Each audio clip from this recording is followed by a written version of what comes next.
Mesdames, Messieurs, très heureux de vous retrouver sur Africa 24 pour cette nouvelle édition de l'invité du jour. La mise en œuvre de la zone de libre-échange continentale africaine, la ZLECAf, entre dans une nouvelle phase en Afrique centrale. Du 4 au 7 août 2026, Yaoundé, la capitale du Cameroun, a accueilli un séminaire régional de renforcement des capacités des comités nationaux de mise en œuvre de ce marché commun. Organisé par la Commission économique pour l'Afrique, l'objectif de ce séminaire est clair: transformer les ambitions de la ZLECAf en résultats concrets pour les États, les entreprises et les citoyens. Pour en parler, nous recevons sur ce plateau M. Jean-Luc Mastaki. Il est le directeur du bureau sous-régional pour l'Afrique centrale de la Commission économique des Nations Unies. Monsieur Mastaki, bienvenue sur Africa 24 et merci d'avoir accepté notre invitation. Merci beaucoup pour l'invitation, c'est un plaisir. Alors, la Commission économique pour l'Afrique a organisé du 4 au 7 août 2026 à Yaoundé un séminaire consacré au renforcement des capacités des comités nationaux de mise en œuvre de la ZLECAf. Pourquoi cette étape est-elle aujourd'hui déterminante pour accélérer la mise en œuvre effective de ce marché commun dans la sous-région Afrique centrale? Disons déjà que la zone de libre-échange continentale africaine est une ambition de construction d'un marché unique africain. Un marché unique, le plus grand au monde en termes de nombre d'États qu'il mobilise. 54 États se mettant ensemble, amenant vers l'anéantissement des barrières non tarifaires au commerce. L'ambition est de pouvoir consolider l'espace commercial de la sous-région. Les études l'ont démontré, cette zone de libre-échange continentale a le potentiel de relever 30 millions de nos populations de l'extrême pauvreté. Et un tiers de ces populations-là, expectées à être tirées de la pauvreté extrême, sont en Afrique centrale. On attend que la zone puisse libérer 9,3 millions d'habitants d'Afrique centrale de l'extrême pauvreté. Et donc, c'est un grand rendez-vous pour l'Afrique et pour nous. Tous les États se sont appropriés de cet agenda continental. Ils ont élaboré des stratégies nationales. Il s'agit d'aider à opérationnaliser ces stratégies. Les opérationnaliser, c'est renforcer les capacités des comités que les États eux-mêmes ont mis en place pour pouvoir accompagner et faire le monitoring journalier de ces stratégies-là. Dans des pays comme le Cameroun, par exemple, où nous avons accompagné l'élaboration de la première stratégie nationale de la ZLECAf, il s'agit d'accompagner cet arrangement institutionnel mis en place par le gouvernement à travers le ministère du Commerce et qui inclut à la fois les opérateurs publics et privés et qui sont chargés non seulement de suivre le démantèlement des barrières tarifaires, d'accompagner plutôt la réduction des barrières tarifaires aussi, et de pouvoir porter la voix du secteur privé dans le processus. Pour nous, le séminaire a visé, entre autres, de rendre opérationnel, de renforcer l'efficacité de ces comités. Ils sont larges et diversifiés, assurer une bonne coordination, mais aussi partager les expériences, parce que c'est un séminaire sous-régional, où les différents comités de la sous-région sont ici. Essayer de voir là où certains sont en train de bien faire pour inspirer d'autres, et là où il y a des écueils qu'ensemble, nous puissions discuter sur comment on pourrait le résoudre. Je crois que les discussions qu'on a eues pendant les 4 jours nous démontrent la suffisance, que ça valait la peine que nos comités se parlent, qu'ils partagent leurs défis qui sont parfois similaires, mais aussi il y a des avancées à gauche et à droite, qu'ils puissent voir comment faire ensemble. Dernier objectif de ce séminaire, c'était aussi de les outiller par rapport à un certain nombre d'outils conceptuels et méthodologiques qui accompagnent le travail au jour le jour. La question des barrières non tarifaires. Alors que les barrières tarifaires sont en train d'être réduites, subtilement, on remarque l'émergence des barrières non tarifaires. Accompagner les États sur comment monitorer ces barrières-là et comment les démanteler pour assurer l'effectivité du marché. Et c'est le travail des comités ZLECAf aussi. Les discussions et la compréhension des concepts complexes tels que les normes ou les règles sur les origines des produits. Toutes ces questions-là, nous avons amené les experts, la SE a amené ses propres experts, ainsi que ceux de partenaires pour renforcer les capacités de nos acteurs, pour qu'ils puissent s'appréhender de ces marchés-là, de ces concepts et ces méthodologies pour faire avancer la problématique dans la sous-région. Alors, vous parliez de faire avancer la problématique dans la sous-région, justement. dans cette sous-région où le commerce intra-régional est estimé à 2%, à moins de 2%, et il est d'ailleurs l'un des plus faibles du continent, quels sont les principaux freins au développement du commerce intra-régional en zone Afrique centrale? Vous ne croyez pas si bien dire. L'Afrique comme continent a le niveau du commerce intra-régional le plus faible.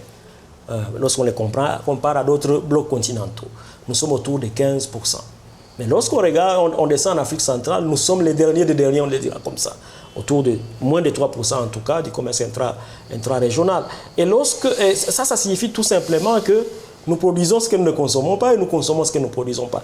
La réaction de la sous-région en termes de politique d'import-substitution, au niveau national et au niveau sous-régional, et nous à la CEA, nous sommes fiers d'avoir accompagné cet exercice. Démontre encore qu'au niveau du leadership régional, on est conscient de ces défis. Et le grand défi, c'est quoi? C'est le défi infrastructurel d'abord.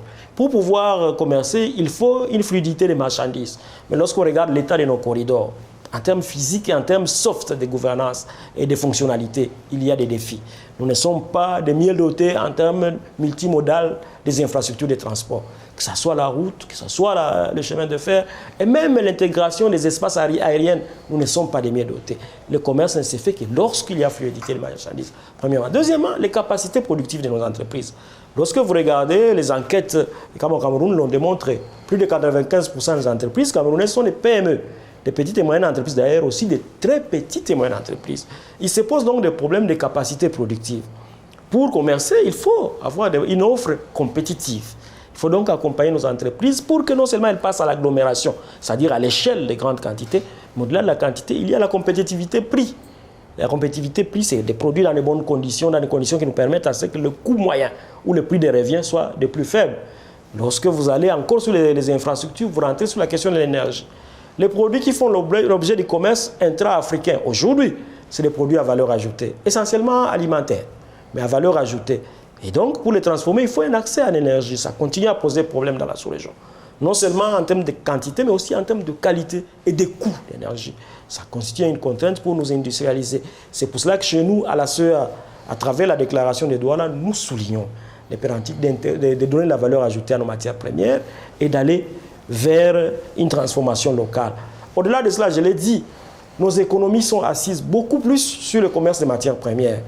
Et essentiellement le pétrole, si vous allez dans l'espace CEMAC et même au-delà, on se rend compte que la plupart des fois, nous nous sommes installés confortablement dans l'exportation des produits non transformés.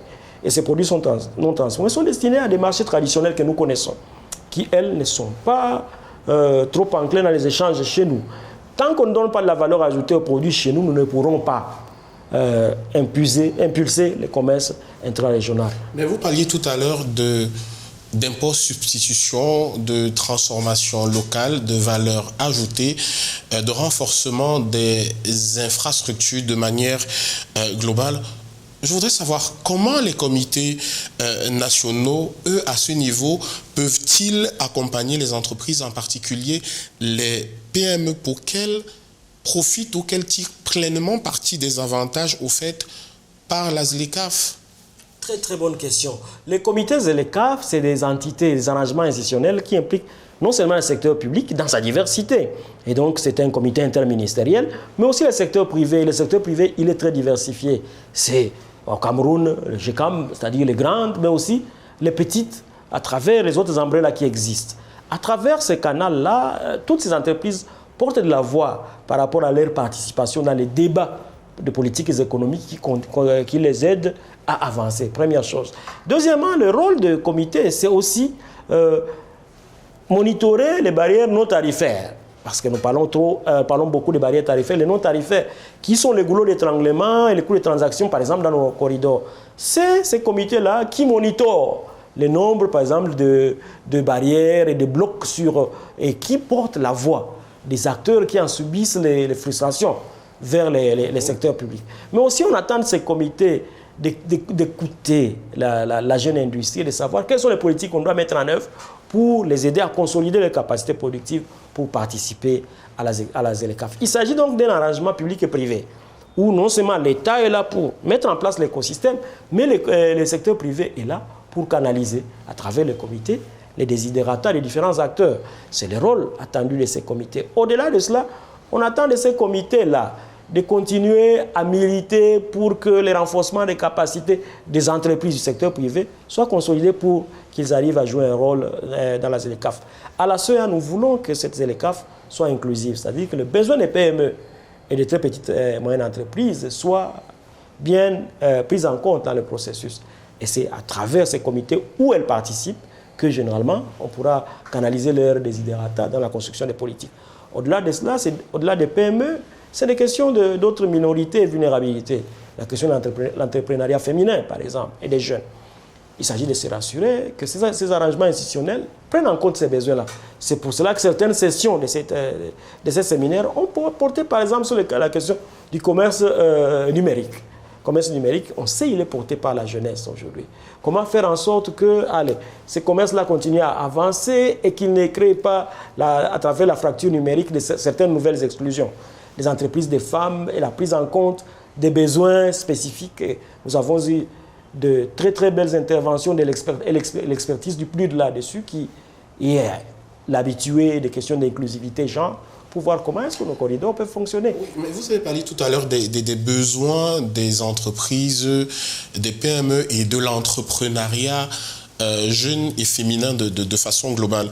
Quelles sont les actions, selon vous, qui devraient être prioritaires pour que la ZLECAf produise des effets visibles pour le secteur privé et les populations? Pour les secteurs privés et les populations, la première chose, nous l'avons dit, c'est la concrétisation de la réduction des barrières tarifaires. Ces barrières tarifaires qui sont souvent translatées dans les prix des marchés sur les marchés des biens et services au niveau sous-régional. Lorsqu'ils sont démantelés, ils pourront déjà favoriser la baisse des prix sur les marchés. Deuxièmement, la ZLECAf, il est établi qu'elle sera un moteur de création d'emplois. Et donc, à travers la propulsion de l'industrialisation, la ZLECAf pourra créer des emplois et des emplois évalués à des millions. Et vous vous rendez compte, cette jeunesse que nous avons, la population, la sous-région en majorité jeune, elle n'attend que les emplois. À travers l'industrialisation que la ZLECAf va pousser, parfois on ne comprend pas, mais lorsqu'on regarde la structure du commerce intra-africain aujourd'hui, bien qu'il soit faible, les produits les plus échangés entre nous, c'est les produits industriels à valeur ajoutée. Et c'est l'industrie qui crée massivement les emplois. Et donc, en poussant pour la ZLECAf, on va créer des emplois et ça va couvrir un peu les besoins de la sous-région. Troisième élément, ça va nous insuler, nous isoler de certains chocs qui sont très récents et que nous connaissons. De Covid-19 à la guerre d'Ukraine, au détroit d'Ormuz, on voit de plus en plus les dangers de continuer à dépendre des circuits d'approvisionnement qui sont en dehors de la sous-région, dont les fluctuations et la vulnérabilité au choc est très élevée aujourd'hui. Le continent africain devra réfléchir sur des modèles beaucoup plus résilients et je crois que la ZLECAf en est un. Et si on se projette à l'horizon 2030, quelle vision portez-vous pour l'Afrique centrale dans le cadre de la ZLECAf? Dans le cadre de la ZLECAf, la CEA, à travers le consensus des Douala, comme nous l'appelons chez nous, a identifié clairement un certain nombre de points où nous voulons voir la sous-région en 2030 et au-delà. La première, c'est que nous soyons en mesure de transformer les matières premières dont nous sommes richement dotés localement, leur donner la valeur ajoutée et qu'elles soient partie prenante du panier des exportations et importations intra-régionales en Afrique centrale. Deuxièmement, c'est que nous soyons en mesure de développer des compétences de nos jeunes et qu'ils participent, non seulement à travers la révolution numérique, mais aussi à travers les compétences d'ingénierie que demande l'industrie et que ce soit un modèle d'industrialisation inclusive. Troisièmement, c'est partir de ces niveaux très dérisoires du commerce entre nous à travers des politiques affirmées d'impôt substitution dont nous accompagnons la mise en œuvre aujourd'hui et permettre à nos pays d'échanger davantage entre eux et d'être beaucoup plus résilients par rapport au choc dont je viens de parler. Et en fin de compte, nous voulons que tout ceci soit inclusif et durable. Inclusif, c'est-à-dire que nos PME ne soient pas exclus du processus, que ça ne soit pas seulement l'intérêt des jeux de grandes entreprises, mais que les petites et moyennes entreprises majoritaires puissent avoir de la place sur ce marché large qui est créé dans la sous-région. Et nous voulons aussi que le processus soit durable. Durable, c'est-à-dire qu'ils prennent en compte toutes ces notions de conservation du capital naturel, du verdissement à la circularité, que nous puissions nous rassurer que l'industrialisation que portera la ZLECAf puisse nous permettre d'assurer la solidarité intergénérationnelle en préservant le capital naturel de la sous-région. Monsieur Jean-Luc Mastaki, merci d'avoir répondu aux questions d'Africa 24. C'est mon plaisir. Je rappelle que vous êtes le directeur du bureau sous-régional pour l'Afrique centrale de la Commission économique des Nations Unies pour l'Afrique. Merci à vous d'avoir suivi cette édition de l'invité du jour. Retrouvez dans un instant une nouvelle tranche d'informations sur Africa 24. Et vous le savez déjà, le meilleur de l'actualité africaine, c'est aussi sur notre site web africa24tv.com, sur l'ensemble de nos plateformes digitales et sur My Africa 24, la première plateforme de streaming HD du continent.